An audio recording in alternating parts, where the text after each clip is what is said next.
오늘은 5월의 첫 번째 주일로서 교회가 전통적으로 어린이 주일로 지켜오는 그런 주일입니다. 나라에서 기념하고 있는 어린이날은 이제 내일 5월 5일이 되죠.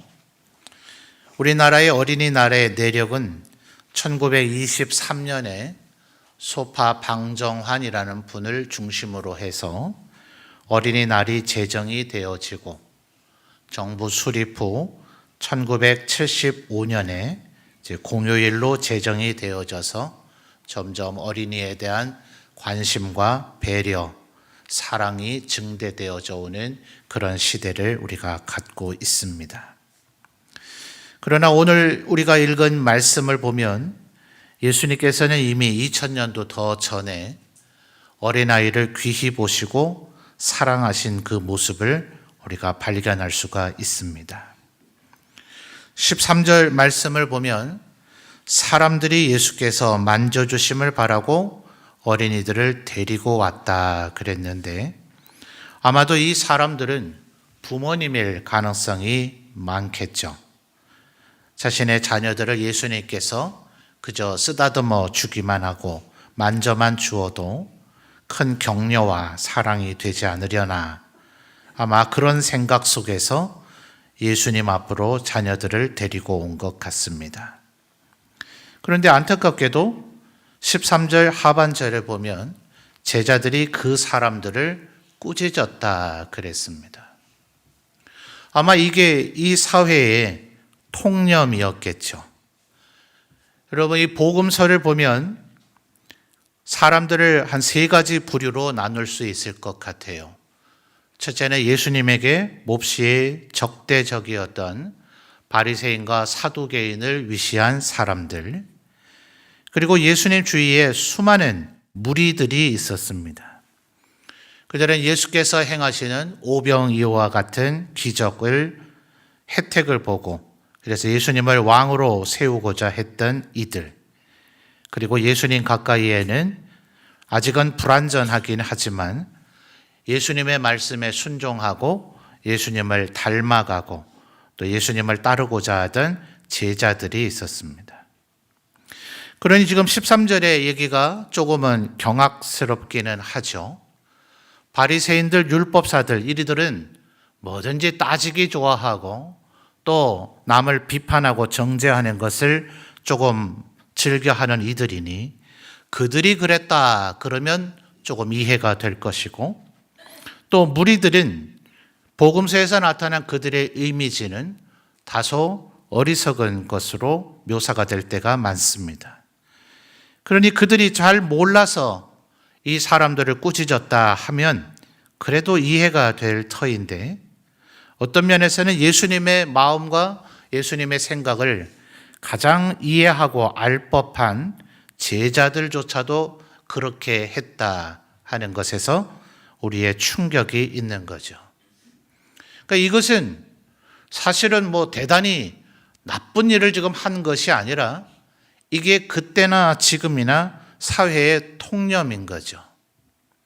예수님 주위에는 언제나 많은 사람들이 모여들게 됐지 않습니까? 예수께서 병도 고쳐주시고 귀신도 쫓아내주시고 그 외에도 수많은 권능과 이적을 행하시고 그에게서 나오는 말씀들은 모세는 너희에게 이렇게 말했지만 나는 너희에게 이렇게 말하노니 라고 하시면서 지금까지의 랍비들은 그저 모세가 이렇게 말했으니까 너희는 이것을 잘 지켜라 겨우 그 수준으로 얘기를 했다면 예수님은 그 모세의 가르침을 한 단계 더 뛰어넘 얘기를 하게 되니 예수님의 가르침의 그 권위와 그 능력을 사람들이 사모하게 되므로 예수님 주위에는 언제나 심지어는 회당장들조차도 또 이스라엘의 겨우 72명, 오늘날의 우리의 국회의원 정도에 해당되는 산헤드린 공회원들조차도 예수님께 와서 뭔가를 듣고 배우려고 할 정도였죠.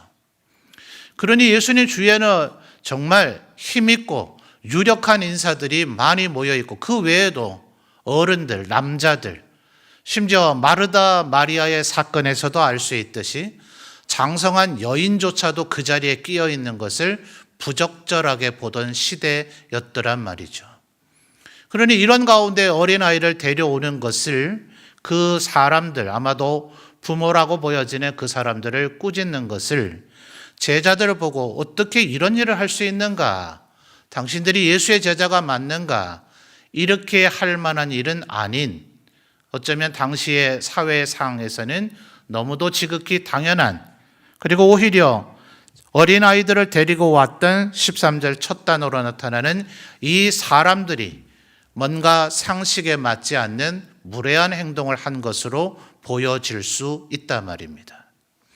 그런데 14절에서 예수님께서 보이신 반응은 의외로 뜻밖의 반응이죠.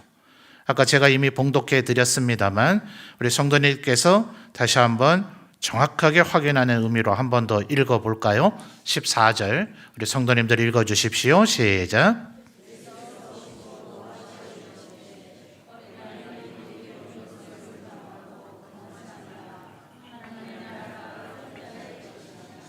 아멘. 예수님께서 하신 말씀이 물론 더 중요하긴 합니다. 뭐라 그러셨죠? 어린아이들이 내게 오는 것을 용납하고 금하지 말라 하시면서 하나님의 나라가 이런 자의 것이다 라고 하셨단 말입니다. 그런데 그건 못지않게 중요한 것이 14절의 상반절을 보시면 예수께서 보시고 그 다음 뭐라고 표현하고 있죠? 노하셨다라고 표현하고 있습니다. 예수님은 성경이 말하고 있는 바대로 우리와 완벽하게 똑같은 100%의 사람이시니 이런 감정을 가지는 것이 당연하죠. 히브리서에서 예수님에 대해서 논평하고 정리하기를 모든 것이 우리와 똑같으셨고 죄에 대한 유혹조차도 받으셨지만 주님은 죄를 범하지 않으셨다. 바로 그 부분만이 우리 인간들과 차이점이라서 예수님께서 희노애락의 감정을 가지시는 것은 너무도 당연합니다. 다른 곳에서 예수님께서 심지어 눈물을 흘리기까지 하셨다라는 표현도 나오기는 합니다만 성경 4권의 복음서 가운데서 예수님께서 노하셨다, 화를 내셨다 하는 부분은 정말 찾기 어렵습니다. 바로 오늘 우리가 읽은 이 14절과 외에 단 한 곳에서만 더 예수께서 노하셨다라는 감정의 표현이 표현되고 있을 뿐이에요. 어떤 면에서는 이 화를 내고 또 화가 낸 그것이 결국 갈등과 분쟁의 영역으로 나아가고 증오와 미움으로 나아가는 것을 부정적인 감정으로 성경은 늘 표현하고 있기 때문에 예수님께서도 아마 스스로 그런 감정을 갖지 않으시려고 무던히도 스스로를 절제하시고 제어하셨을 겁니다. 그런데도 불구하고 제자들이 보고 느낄 때에 예수께서 그때 화를 내셨다. 그래서 13절 하반절의 마지막 단어가 뭐죠? 제자들을 꾸짖었다. 그러니까 이렇게 예수님께서 반응하실 정도로 이것은 어쩌면 그 당시에는 평범하게 누구나 당연히 의례껏 아이들이 와서 보채거나 또 아이들을 부모님이 데려오는 것은 그것은 저리 가라고 얘기하는 것이 오히려 당연하지라고 여기던 그 시절에 14절에 예수님께서는 분노의 감정을 표출하실 정도로 어린아이가 내게 오는 것을 막아서는 안 된다라고 이야기를 하셨다 하는 겁니다. 그런데 문제는 그렇다면 이 어린아이는 모든 것이 다 좋은 것인가? 우리들이 예수님께서 하셨던 이 말씀과 이 반응들을 잘못 이해하면 어린아이를 천사로 생각하기가 쉽습니다.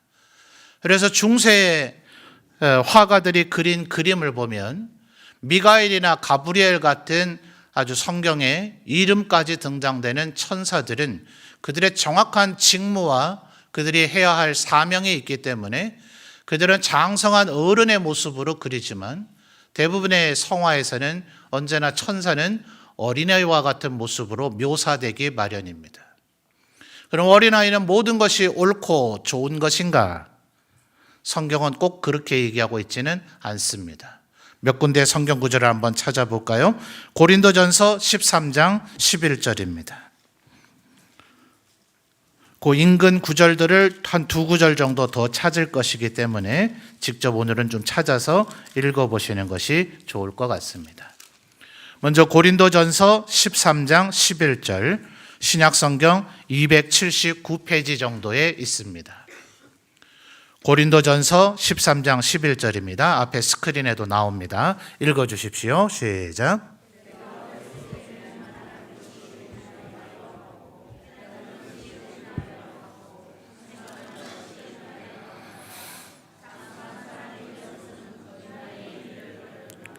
아멘. 자, 바울 사도가 고린도 교회에 보낸 편지의 일부분이죠. 상반절에서부터 중반절까지 3번 반복하고 있죠. 무엇을 얘기하고 있습니까?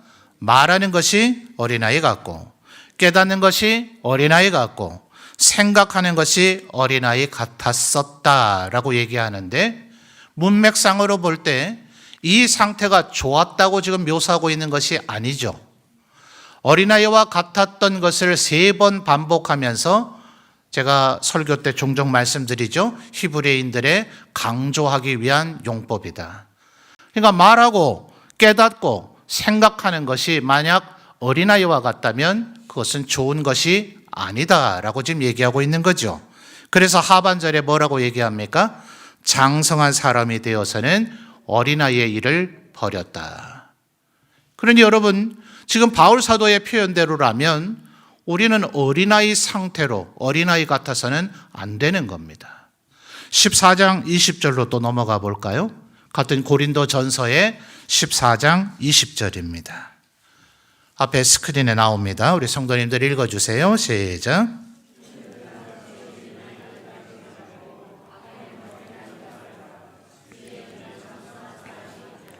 아멘. 자, 14장 20절 중반절을 보면 어떤 영역에서는 어린아이가 되라고 합니까? 악에는 어린아이가 되라. 자, 어린아이는 어떠한 형편입니까? 아무래도 어떤 면에서는 좀 미숙하죠. 그리고 경험치가 적기 마련이죠. 그리고 의지가 때로는 쉽게 변경되거나 꺾일 수 있는 것이 어린아이이기 때문에 우리가 이 세상을 떠나서 하나님 곁으로 가서 또 혹은 예수 그리스도께서 이 땅에 오셔서 재림하셔서 하나님의 나라 새하늘과 새 땅이 온전히 이루어지기 전에는 우리가 영화롭게 아직 되지 못하고 성화를 끊임없이 추구하고 있으나 하나님의 견인의 은혜가 있지 않고서는 우리의 구원의 길을 계속해서 걸어갈 수가 없죠. 그러다 보니 우리에게는 필연적으로 매일 회개해야 되는 아담과 하와로부터 유전된 원죄만 우리에게 있는 것이 아니라 우리들 각자 스스로가 때로 범하고 하는 자범죄를 우리가 짓고 있지 않습니까? 그러니 그 악을, 죄를 우리가 저지를 때는 차라리 어린아이와 같아라. 그래서 그 악을 제대로 저지르지 않는 것이 좋다라고 지금 바울 사도는 이야기하고 있는 거죠. 그러나 같은 20절 안에서 어떤 부분에서는 우리가 장성한 사람처럼 되어야 된다고 얘기합니까? 상반절에서는 지혜에는 아이가 되지 말고 지혜는 장성한 사람이 되라고 얘기하면서 어린아이와 장성한 사람을 대조해 줌으로써 어린아이는 장성한 사람에 비해서 무언가 불완전하고 숙련이 덜 된 그런 상태임을 이야기하고 있는 것입니다. 한 군데 더 찾아볼까요? 조금 더 뒤로 가면 에베소서가 나오는데요. 에베소서 4장 14절을 찾아보겠습니다. 에베소서 4장 14절입니다. 신약성경 314페이지에 나오죠. 에베소서 4장 14절. 자, 성도님들 읽어주십시오. 시작.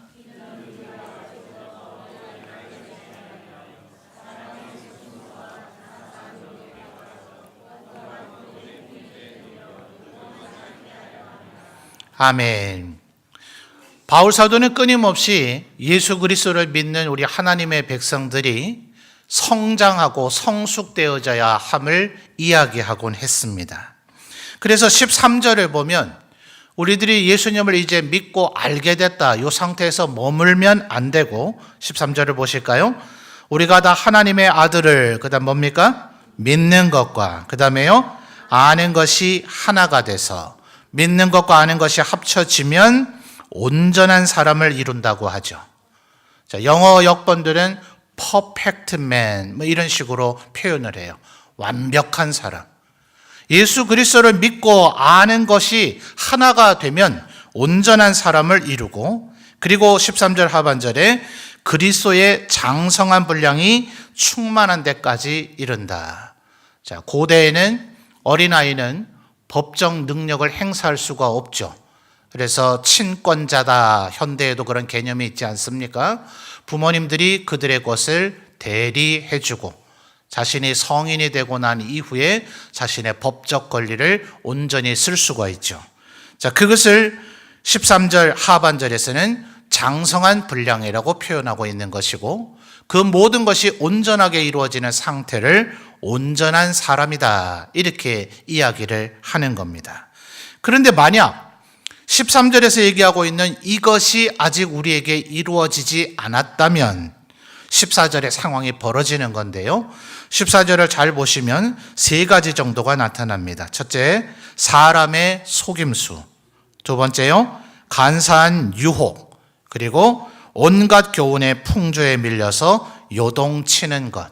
이런 일들이 우리가 예수 그리스도 안에서 믿음과 알미 하나 돼서 완전한 사람 혹은 온전한 사람이 되지 않으면 이런 일들이 우리에게 벌어진단 말입니다. 그런데 14절 상반절은 그런 상태를 어떤 상태로 묘사하고 있습니까? 어린아이와 같은 것이다. 이렇게 이야기하고 있는 거예요. 사실은 성경을 찾아보면 어린아이에 대한 부정적인 얘기들은 더 많이 있습니다. 가장 조금 대표적인 것 한 세 구절 정도만 지금 찾아본 것이에요. 자, 그럼 우리 마가복음 오늘의 본문으로 돌아오시죠. 그렇다면 도대체 예수님께서는 무엇 때문에 이런 얘기를 하셨을까요? 어린아이에는 이렇게 긍정적인 요소도 있고 부정적인 요소도 있는데 예수님은 무엇을 염두에 두고 어린아이와 같아야 된다고 이야기를 했을까요? 그리고 여러분 이 13절에서부터 16절까지는 결국 지금 누구 들으라고 하신 얘기입니까? 어린아이들도 그 자리에 있었으니 이 얘기를 들었을 것이고 13절의 첫 출발인 이 어린아이들을 데려온 사람들도 그 자리에 있었으니 그 얘기를 들었겠지만 문맥상 14절에서부터 16절까지의 이 얘기는 바로 그들을 꾸짖고 있는 제자들에게 하신 말씀이다 하는 거예요. 그래서 15절 말씀이 중요합니다. 도대체 예수님은 무엇을 염두에 두고 어린아이와 같아야 된다고 얘기했는가? 15절 마가복음 10장 15절 우리 성도님들이 다시 한번 읽어주시죠. 시작.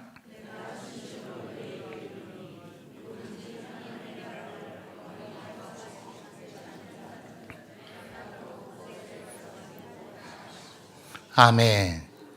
예수님은 지금 뭔가 경험이 미숙하고 또 혹은 유혹이나 사람의 속임수에 넘어가기가 쉽고 뭔가 불완전한 그 어린아이를 염두에 두고 있는 것이 아니죠. 15절에 뭐라고 얘기했습니까? 하나님의 나라를 받드는 자라. 어린아이와 같이 받드는 자여야 된다. 그래서 어린아이가 하나님 나라가 이 어린아이의 것이 될 것이다 하는 거예요. 불완전하고 때로는 고집을 부리고 쉽게 포기하거나 마음이 쉽게 변하는 그런 불완전한 어린아이 상태가 되라라는 것이 아니라 이 어린아이와 같이 하나님의 나라를 받드는 자, 바로 그래서 예수님이 이런 면에서 어린아이를 칭찬했다 하는 거예요. 근데 15절 말씀을 다시 잘 보시면 하나님의 나라를 어린아이와 같이 받들지 않는 자, 그러니까 긍정적으로 얘기하면 어린아이와 같이 하나님의 나라를 받들어야 된다는 거죠. 요 받든다라고 번역이 되어 있는 요 말에 헬라어는 다양한 의미들을 좀 포함하고 있습니다. 그래서 도대체 하나님의 나라를 받든다는 것이 뭘까? 지난 2000년 동안 수많은 목회자들이 연구와 묵상을 많이 했지 않겠습니까? 그래서 그들이 이런 한 4가지 정도를 정리했습니다. 성경 여백이나 주보나 메모하기를 원하시는 분들은 한번 메모를 하시죠. 어린아이와 같이 하나님의 나라를 받든다는 것이 어떤 의미인가? 첫째는 절대적인 믿음을 가져야 된다. 그리고 두 번째는 그 하나님의 나라를 신뢰해야 된다. 세 번째는 그 하나님의 나라를 환영해야 되는 것이며, 네 번째는 그 하나님의 나라를 영접하는 것이어야 된다. 이 다양한 의미가 포함된 단어가 받든다 하는 거예요. 다시 한번요. 받든다는 것의 의미가 뭔가? 이 하나님의 나라를 절대적으로 믿는 것. 두 번째는 하나님의 나라를 신뢰하는 것. 세 번째는 하나님의 나라를 환영하는 것. 그리고 네 번째는 하나님의 나라를 영접하는 것. 이것이 예수님께서 얘기하신 말씀을 지금 번역은 받든다라고 표현되어 있는데 그 단어에 내포되어 있는 다양한 의미다 하는 겁니다. 이 내용이 얼마나 중요한지 마가만 이것을 기록한 것이 아니라 마태와 누가도 이것을 기록했는데요. 누가는 마가와 거의 동일하게 이것을 기록했습니다. 그런데 마태는 약간 다른 느낌으로 기록을 했어요. 그 부분을 한번 확인해 볼까요? 마태복음 18장 4절입니다.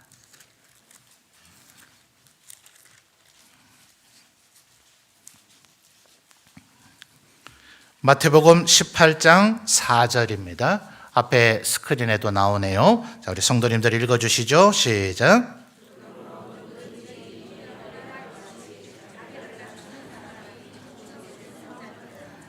아멘. 자, 마태는 예수님께서 하신 이 동일한 말씀을 어느 부분에 강조점을 뒀습니까? 어린아이는 자기를 낮추는 자다.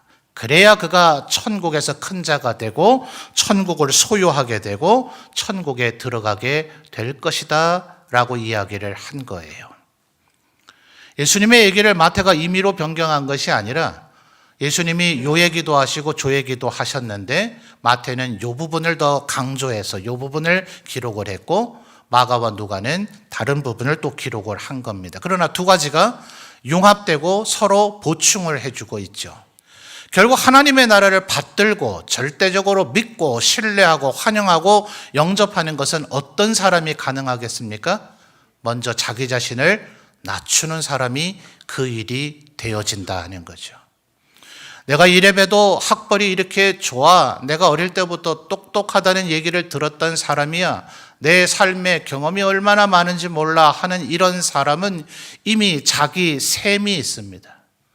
자기 계산이 있고 자기 생각이 있고 자기 뜻이 있기 때문에 하나님의 나라를 절대적으로 신뢰하지 않아요. 그 하나님의 나라가 내 뜻과 맞는 것 같다 싶을 때, 하나님의 말씀이 이건 정말 내 생각과 내 뜻에도 동의가 된다 싶을 때 일일이 따져보고 계산해보고 한번 진단해보고 나서 그것을 믿을까 말까를 결정하려고 하니 그런 태도를 주님께서는 지금 지적하고 계신 겁니다. 다시 한번 말씀드립니다. 이것은 어린아이들도 그 자리에 있었으므로 분명히 들었겠지만 예수님은 어린아이를 주 타겟으로 삼았다기보다는 제자들을 책망하시면서 이런 말씀을 하셨다는 것이에요. 이것이 오늘 우리에게 무슨 의미가 있습니까? 우리의 자녀 손들을 주님께서 얼마나 귀히 여겼는가, 실제 어린아이 말입니다. 그들을 얼마나 귀히 여겼는가, 그리고 그들을 어떻게 양육해야 되겠는가 하는 차원의 이야기만이 아닌 우리들은 주님 앞에 여전히 어떻게 살아가고 있는가를 점검해 봐야 된다 하는 것이죠. 이 자리에는 저보다 훨씬 연세가 많으신 어르신들도 많이 계십니다. 아마 집안의 가정에서는 다 어르신들이실 것입니다. 더 이상 나보다 나이가 많은 이는 가족에 없을 것이고 자녀 손들만 있는 그런 분들이 제법 이 자리에 많이 계십니다. 그러면 이제 우리는 어린아이가 아닙니까? 영원 전부터 계셔서 영원토록 계시는 하나님 앞에 우리는 영원한 어린아이인 줄 믿습니다. 그래서 그분을 우리가 아버지라 부를 수 있도록 그리스도께서 길을 활짝 열어주시고 이제는 하나님을 두려워하지 말고 아버지라 부르라, 심지어 아바라고 부르라고까지 우리에게 말씀해 주셨지 않습니까? 그러니 언제나 우리는 하나님 앞에 어린아이에 불과하다 하는 것을 기억하여야 되겠고 우리의 마음속에는 나 자신을 낮추고자 하는 마음이 있는가? 내 어린 시절 혹은 이런 자신을 낮춘 겸손한 어린아이처럼 하나님의 나라를 절대적으로 믿고 신뢰하고 환영하고 영접하면서 하나님의 나라를 받들고 있는가를 점검해 봐야 할 것입니다. 그러니 우리의 자녀 손들을 잘 가장 키우는 가장 좋은 방법이 뭡니까? 또 혹은 우리들이 에베소서 4장에서 얘기한 것처럼 하나님을 믿고 아는 온전한 사람이 되도록 만들어 어린아이 수준이 되지 않도록 만드는 가장 좋은 방법이 무엇이겠습니까? 바울 사도는 에베소서 6장에서 이런 얘기를 합니다. 자, 마지막으로 에베소서 6장 4절을 찾아보겠습니다.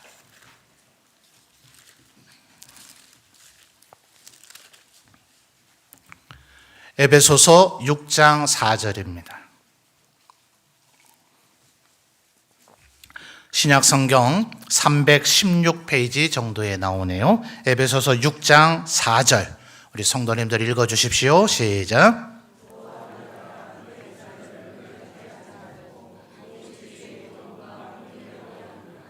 아멘. 자, 하반절에 바울 사도는 우리에게 지침을 주고 있는데 무엇 하라 얘기합니까? 주의 교훈과 훈계로 양육하라는 것인데 사실은 그 문장보다 그 앞에 있는 두 글자의 부사가 더 중요합니다. 뭐라고 얘기하고 있죠? 오직. 여러분, 바울 사도가 어떤 사람입니까? 가말리엘이라고 하는 아주 탁월한 랍비 밑에 수제자였던 분이에요. 예수님을 만나 사도가 되지 않았다면 아마 가말리엘의 뒤를 잇는 대랍비가 되었을 겁니다. 쉽게 얘기해서 우리 한국 사회로 얘기한다면 서울대 총장이 될 후보였습니다.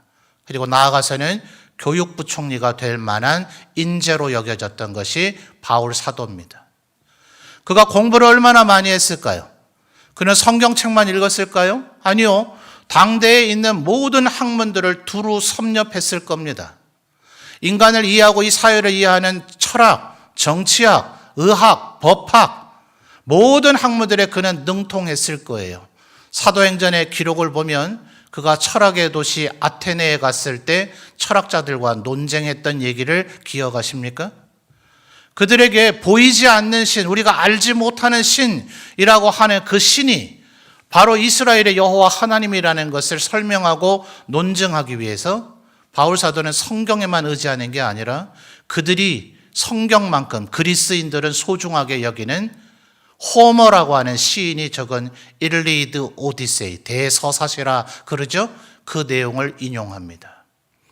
그러니 바울 사도가 학문이 얼마나 많았겠어요. 심지어 베스도 벨릭스 같은 이들에게 바울 사도가 신문을 당할 때 그들이 말하기를 바울아, 네 많은 학문이 너를 미치게 했다 라고까지 말할 정도로 바울은 아는 것이 많았던 사람입니다. 그러니 여러분 6장 4절을 바울 사도라면 충분히 이렇게 기록할 만하지 않아요? 주의 교훈과 훈계로 양육하라. 그리고 나서 그 아이에게 수학을 가르쳐라, 영어를 가르쳐라, 혹은 음악도 가르쳐라, 미술도 가르쳐라, 혹은 과학기술을 가르쳐라. 그래야 이 세상에서 그가 위대한 사람이 될 것이다 라고 얘기할 법하지 않냐고요. 차라리 베드로와 요한같이 평생 어부로 사셨기 때문에 세상 학문은 접한 기회가 없죠. 그래서 사도행전에서 대제사장의 무리가 베드로 보고 뭐라 그럽니까? 이 사람은 범인이거늘, 이 사람은 학교 다닌 적이 없는 사람이거늘 어떻게 구약 성경을 저렇게 인용할 수가 있게 됐지? 라고 놀랐다고 표현하지 않아요?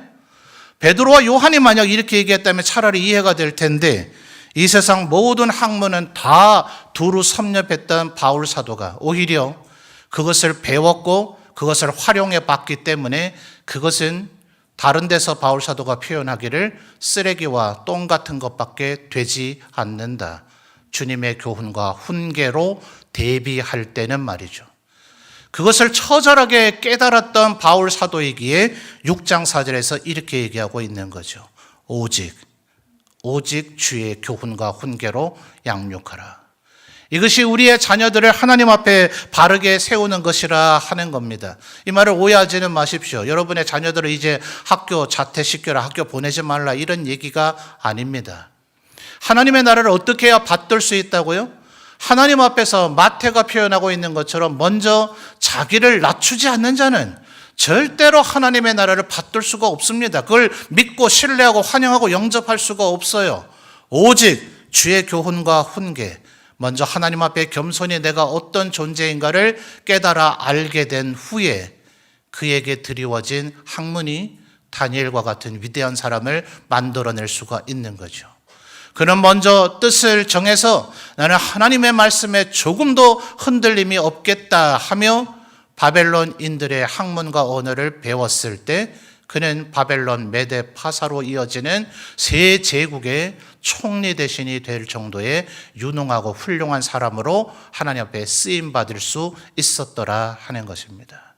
그러므로 오늘 이 자리에 있는 우리 모든 성도들이 우리와 우리의 자녀 손들을 하나님 앞에 축복받는 자로 온전히 세워가기 위해서 우리 모두 다가 어린아이와 같이 더 낮아지고 겸손해지기를, 더 하나님의 나라를 절대적으로 받들기를, 그리고 우리 자신도 우리의 자녀 손들도 오직 주님의 교훈과 훈계로 양육하기를 다짐하고 결단하시는 이 시간이 되시기를 바랍니다.